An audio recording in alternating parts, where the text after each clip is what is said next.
नमस्ते, मैं डॉक्टर केवल चांगड़िया। मैं सिम्स हॉस्पिटल अहमदाबाद में न्यूरोलॉजिस्ट हूँ। तो आज मैं बात करूँगा न्यूरोलॉजी रिलेटेड इमरजेंसीज़ के बारे में, जो मैं समझता हूँ कि आम लोगों के लिए समझना बहुत ज़रूरी है। तो हम आज जानेंगे कि ऐसी इमरजेंसी को कैसे पहचानें और क्या कदम उठाएं। इसमें सबसे पहले कंडीशन आती है स्ट्रोक या पैरालिसिस, जिसको हिंदी में पक्षाघात या लकवा भी बोलते हैं। तो जब हमारे ब्रेन में खून सप्लाई करने वाली नलियों में रुकावट आ जाती है तो ब्रेन में डैमेज होना स्टार्ट हो जाता है। जो जैसे कि हम जानते हैं कि ब्रेन हमारे बॉडी को कंट्रोल करता है, तो उसके हिसाब से शरीर में लक्षण दिखाई देते हैं। तो जब कोई इंसान को अचानक से ही एक साइड का हाथ या पैर कमज़ोर होने लगे, उसको उठाने में दिक्कत होने लगे, या फिर उसका फेस एक साइड डेविएशन हो जाए, या फिर उसको बोलने में या समझने में दिक्कत होना स्टार्ट हो जाए, या अचानक से दिखाई देना कम हो जाए, या फिर उसको चलने में इम्बैलेंस या फिर चलने में दिक्कत होने लगे, तो ये सब लक्षण स्ट्रोक के हो सकते हैं।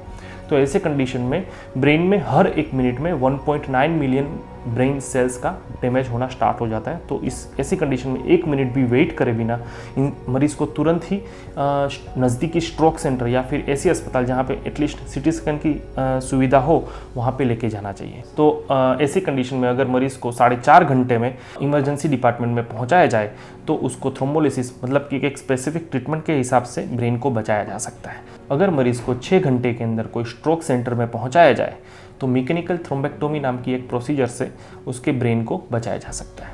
दूसरी जो कंडीशन है उसको बोलते हैं सीजर या फिर फिट्स, जिसको हिंदी में मिर्गी का दौरा या फिर गुजराती में खींच भी बोलते हैं। अगर कोई इंसान को अचानक से चारों हाथ पैर और बॉडी में जोर जोर से झटके लगने लगे, उसकी आंखें ऊपर चढ़ जाए, या फिर ऐसे कंडीशन में आदमी बेहोश भी हो सकता है, उनकी जुबान भी कट सकती है, या फिर अनकॉन्शियसली यूरिन भी पास हो सकता है। तो ऐसी कंडीशन में मरीज़ को किसी प्रकार की चोट ना पहुँचे उसका ध्यान रखना चाहिए। उसके हाथ पैर को जकड़ना नहीं है, उसको कंट्रोल करने की कोशिश नहीं करनी है, क्योंकि ऐसा करने से जॉइंट्स डिस्प्लेस हो सकते हैं या फिर फ्रैक्चर भी हो सकता है। उसके मुंह में कोई कपड़ा नहीं डालना है, या फिर पानी या फिर कोई खाना भी नहीं डालना है, और उसको कुछ सूंघाना भी नहीं है। सीजर अटैक जनरली 4 या 5 मिनट में ख़त्म हो जाते हैं और मरीज़ धीरे धीरे होश में आने लगता है। लेकिन अगर ये सीजर अटैक 5 मिनट से ज़्यादा कंटिन्यू रहे तो मरीज़ को तुरंत ही इमरजेंसी डिपार्टमेंट में जाके न्यूरोलॉजिस्ट को कंसल्ट करके प्रॉपर ट्रीटमेंट से इससे होने वाले ब्रेन डैमेज से बचाया जा सकता है। और तीसरी एक इम्पॉर्टेंट कंडीशन है जो है लॉस ऑफ कॉन्शियसनेस या फिर बेहोश होना।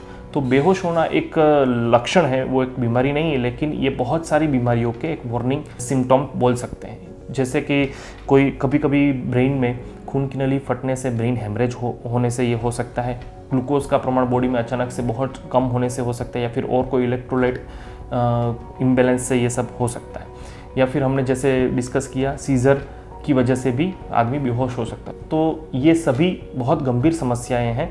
तो इसमें मरीज़ को तुरंत ही अस्पताल लेके सीटी स्कैन या एमआरआई या फिर और ब्लड की इन्वेस्टिगेशंस करवा के तुरंत ही इलाज स्टार्ट करवाना बहुत ज़रूरी होता है।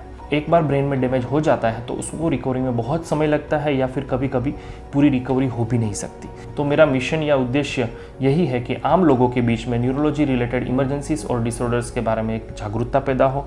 तो ये जानकारी आप अपने दोस्तों और रिश्तेदारों में शेयर कीजिए और उनसे ये सब डिस्कस कीजिए। धन्यवाद।